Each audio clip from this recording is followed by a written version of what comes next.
I think that the human individual awakes to meaning in many ways, but essentially we awake to meaning when we find relationships that we can dedicate our own freedoms to.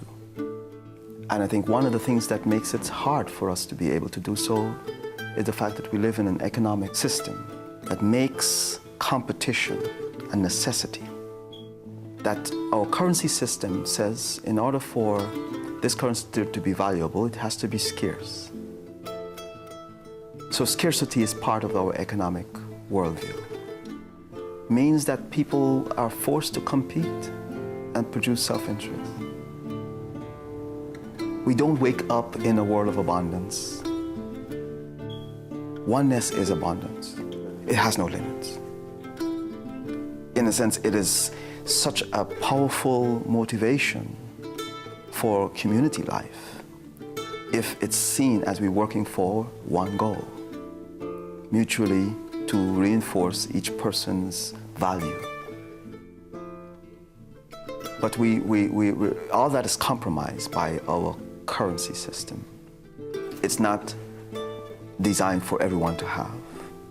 And it's designed for someone who can work out a better plan to be more efficient at eliminating others from the game, to be a monopoly, and to actually have greater control over the resources. How many people live in a world where their word no longer matters because they don't have money? They can't participate, whether it's in a democracy, or they can't participate whether it's in any other form of economic process because they lack the basic means of participation. Now the thing is that a small portion of the world is claiming the rights to what the majority of the world produces every day. Because of some, even what we call now intellectual property, or even to some degree, ownership of history. Because for me, white people owned my ancestors. And they produce something that are still benefiting a group of people exclusively, while the descendants of that group have nothing. Now, I'm not saying we require to have economic compensation. I think we require to have the right to produce. That's all I'm saying. We have the right to produce. Everyone should be given the right to produce. We should not be consistently limited by an economic system that have made slavery worse in the 21st century than it was in the 17th century.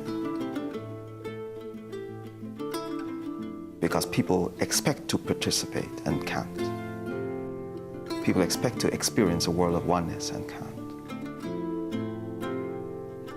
Because every system tells them they're free. And when it's not true. Well, you know, it's either that the system decides to redistribute this wealth in an equitable way by building and investing in human development, because I think this is the most appropriate process for our current world economics, human development. We're a disposable culture, and as a result of that, we are challenged to give resources to where it needs to go. Real healthy social, cultural, and human development. The economic process is meeting a certain threshold now, in that people are awakening to the fact that they can create other alternative agreements to our current monetary systems. And if these agreements are made, I think the system itself could collapse because it doesn't have the participation of probably, well, a lot of people.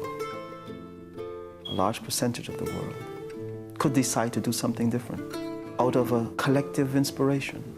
We can't underestimate the human potential when it comes to this power of awakening. What allows a group of people at one point to say enough and create a revolution? Well, we're not thinking of revolution anymore as violence. We're thinking revolution as a power of agreement, that a group of people can one day say, this is what we prefer to have. and they create that.